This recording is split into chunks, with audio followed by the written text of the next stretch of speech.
Halo teman-teman, perkenalkan saya Arifina Riswanti dengan NIM 2020-31020. Saya merupakan mahasiswi PLN Prodi S1 Teknik Informatika.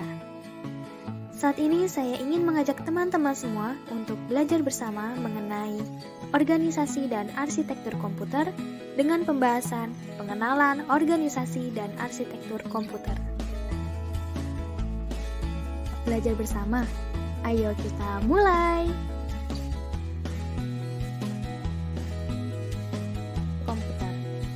Komputer secara bahasa berasal dari bahasa Latin, bukan bahasa Inggris ya teman-teman. Bahasa Latinnya yaitu computare, yang berarti alat hitung. Sedangkan menurut para ahli, di sini ada 3 pendapat yang saya cantumkan. Yang pertama menurut Hamaker, komputer adalah mesin penghitung elektronik yang cepat dan dapat menerima informasi input digital, kemudian memprosesnya sesuai dengan program yang tersimpan di memorinya, dan menghasilkan output yang berupa informasi. Sedangkan yang kedua yaitu menurut pendapat dari Blismer, komputer adalah alat elektronik yang mampu melakukan beberapa tugas, yaitu menerima input, memproses input sesuai dengan instruksi yang diberikan, menyimpan perintah dan hasil pengolahannya, serta menyediakan output dalam bentuk informasi. Sedangkan yang terakhir yaitu menurut pendapat dari Vuori, komputer adalah pemroses data yang dapat melakukan perhitungan besar secara cepat, termasuk perhitungan aritmatika dan operasi logika, tanpa campur tangan manusia. Jadi, bisa disimpulkan bahwa arti dari komputer itu adalah alat elektronik yang mampu menerima, memproses, mengolah, menyimpan input untuk menghasilkan output berupa informasi secara otomatis.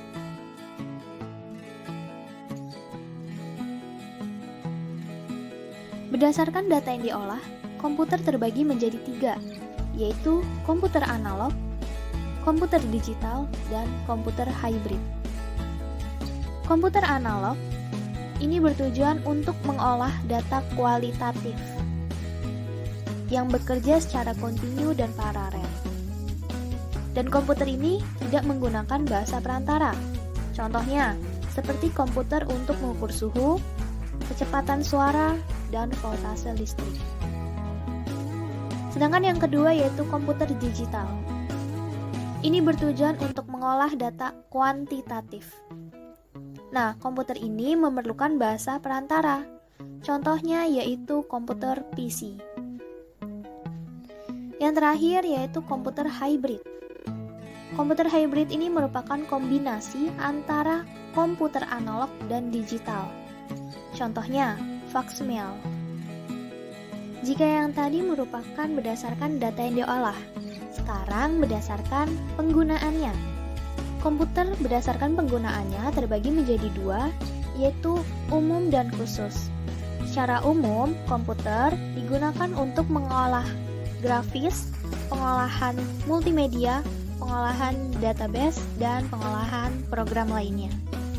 Sedangkan komputer secara khusus itu memiliki satu fungsi kerja, misalnya sebagai server, isi router, atau terminal dump. Jadi kalau khusus itu cuman satu saja tujuan dari komputer itu sendiri dikhususkan. Baik, sekarang klasifikasi komputer berdasarkan bentuk dan ukurannya. Yang pertama, ada superkomputer. Superkomputer ini memiliki ukuran yang sangat besar. Digunakan untuk menyelesaikan masalah yang membutuhkan perhitungan sangat kompleks. Nah, superkomputer ini jarang kita jumpai teman-teman, karena harganya yang relatif mahal. Dan biasanya juga hanya digunakan di universitas, pemerintahan, dan perusahaan-perusahaan yang besar. Ada mainframe komputer.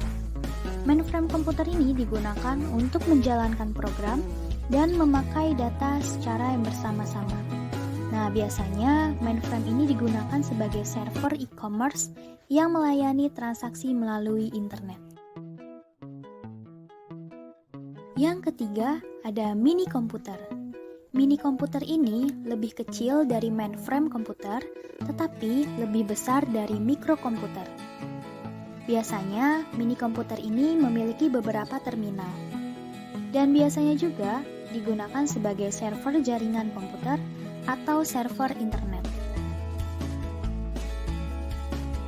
Yang keempat, ada workstation komputer.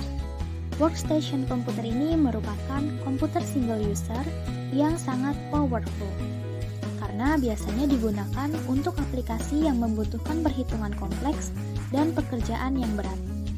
Misalnya saja seperti komputer untuk proses pembuatan animasi. Yang kelima, ada mikrokomputer atau personal komputer yang biasa kita ketahui dengan sebutan PC. Nah, PC ini biasanya digunakan oleh satu orang yang kinerjanya bergantung kepada kebutuhan. Contohnya, desktop komputer, laptop, dan PDA.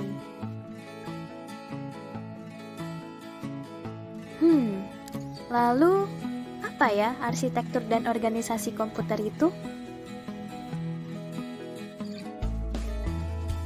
Baik, setelah teman-teman mengetahui arti dari komputer itu sendiri, sekarang kita beralih ke pengertian arsitektur komputer.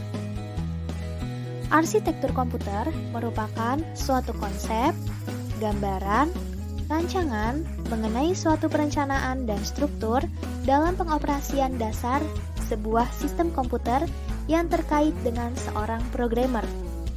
Nah, contoh dari arsitektur komputer ini yaitu seperti aritmatika yang digunakan, mekanisme input-output, dan teknik pengalamatannya.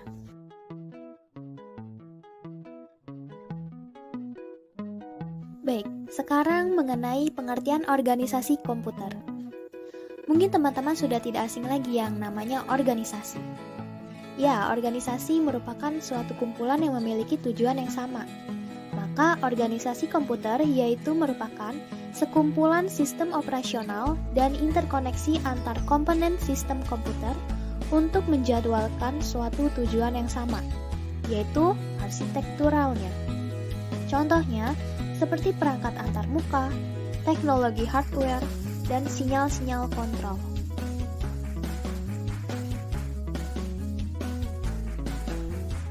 Arsitektur dan organisasi komputer ini sangat berkaitan ya teman-teman, karena rancangan pada arsitektur komputer dapat terwujud jika terdapat organisasi komputer.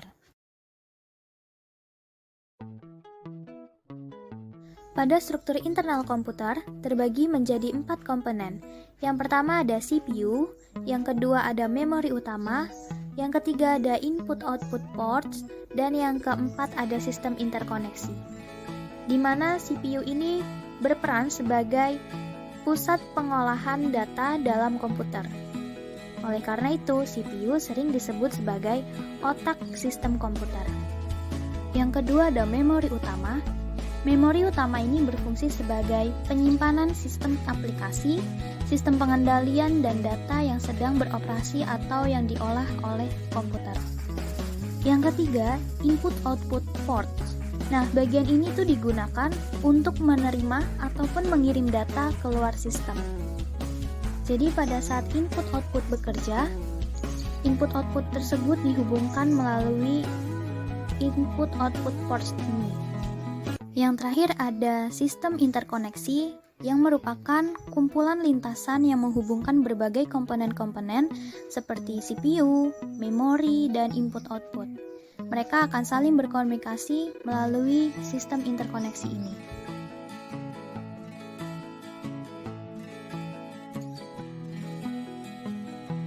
Lalu di dalam CPU terdapat 4 komponen utama dari CPU itu sendiri.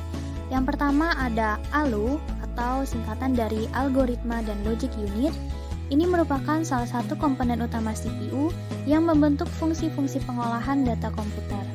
Di dalam ALU ini terbagi menjadi 2 fungsi. Yang pertama yaitu untuk pengolahan unit aritmatika, dan untuk pengolahan unit logika.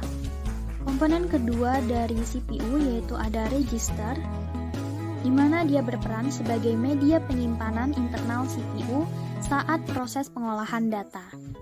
Lalu yang ketiga ada CPU interconnection, yang berperan sebagai sistem koneksi dan bus yang menghubungkan komponen internal dan bus-bus eksternal CPU.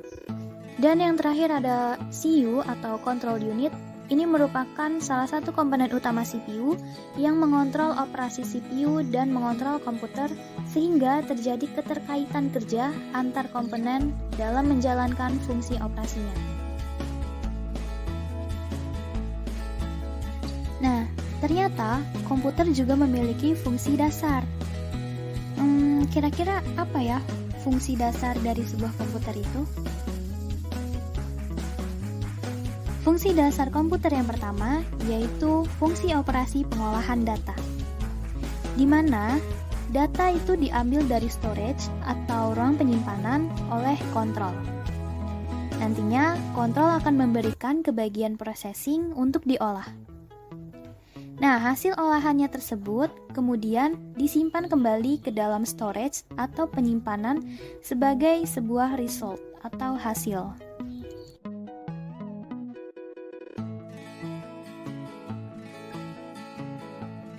Selanjutnya, fungsi dasar komputer yang kedua yaitu fungsi operasi penyimpanan data, di mana mula-mula data dari movement dipindahkan oleh kontrol untuk di-save atau disimpan ke dalam memory storage atau ruang memori. Sebaliknya, bisa juga data dari memory storage dipindahkan oleh kontrol untuk di-write atau dibaca ke data movement.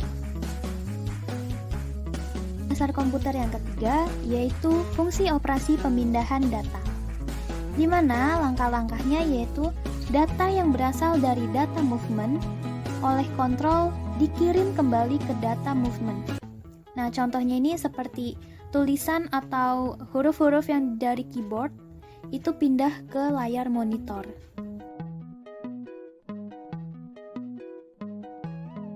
Fungsi dasar komputer yang terakhir yaitu fungsi operasi kontrol, di mana fungsi operasi kontrol ini adalah yang mengatur semua jalannya kegiatan yang ada di dalam komputer. Langkah-langkahnya yaitu yang awalnya data diambil dari data movement oleh kontrol, lalu nanti kontrol itu memberikan ke bagian processing untuk diolah.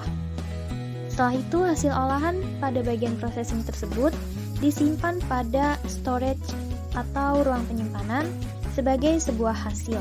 Dan sebaliknya, data dari storage akan diambil oleh kontrol untuk diolah. Setelah itu hasilnya akan diberikan ke data movement kembali. Perkembangan komputer tidak lepas dari perkembangan teknologi pada masanya. Sampai saat ini, perkembangan komputer sudah melewati 5 generasi. Dimulai dari generasi pertama yaitu tahun 1937 sampai generasi kelima yang masih berlaku sampai saat ini. Evolusi komputer yang pertama yaitu dari generasi pertama tahun 1937 sampai 1959. Awalnya digunakan dalam akademi dan militer. Contohnya seperti komputer Atanasov Berry tahun 1937 digunakan untuk menyelesaikan sistem persamaan linear. Yang kedua ada komputer Colossus, itu digunakan untuk memecahkan kode rahasia Jerman Nazi. Lalu ada ENIAC tahun 1946, ini digunakan untuk tujuan umum. Ciri-cirinya itu masih menggunakan tabung vakum untuk menyimpan data. Ukurannya masih sangat besar. Kinerjanya pun masih lambat. Mesinnya masih mudah panas dan memerlukan listrik yang besar. Berikutnya generasi kedua pada tahun 1951 sampai 1964. Tabung vakum yang pada generasi pertama ini pun digantikan oleh yang namanya transistor. Pada tahun 1951, UNIVAC mulai menggunakan komputer untuk penggunaan komersial. Dan pada tahun 1953, IBM juga memulai bisnis komputernya dengan merilis IBM 650 dan IBM 700. Pada generasi kedua ini, bahasa pemrograman mulai dikembangkan, dan komputer pun mulai memiliki memori dan sistem operasi.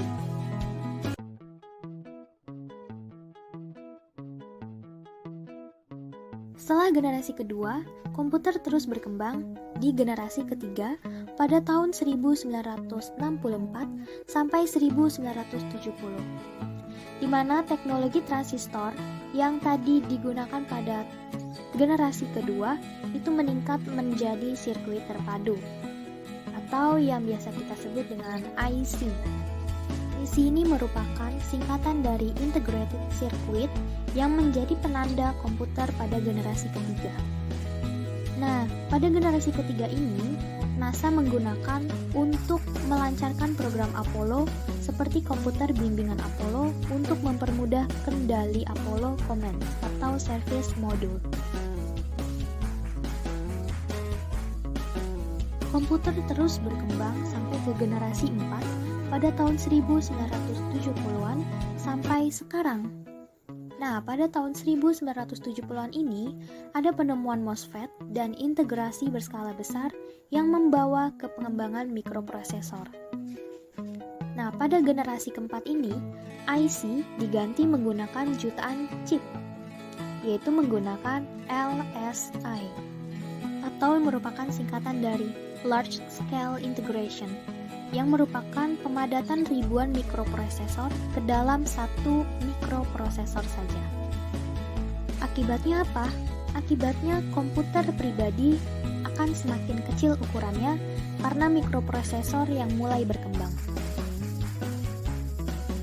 Jika membicarakan perkembangan teknologi, mungkin tidak akan ada habisnya, seperti pada generasi kelima sekarang ini. Di generasi kelima, komputer mulai menggunakan mikroprosesor dengan teknologi ULC atau Ultra Large Scale Integration yang memungkinkan pemadatan 10 juta komponen di dalam sebuah mikroprosesor. Nah, yang bikin canggih itu apa? Yang bikin canggih itu adalah karena adanya penggunaan artificial intelligence atau kecerdasan buatan. Contohnya yang sudah ada sekarang yaitu komputer yang bisa mencatur, Siri dari Apple Inc. yang dapat merespon dan mengenali suara hanya dengan melakukan perintah suara, dan bahkan ada mobil yang bisa berkendara dengan sendirinya.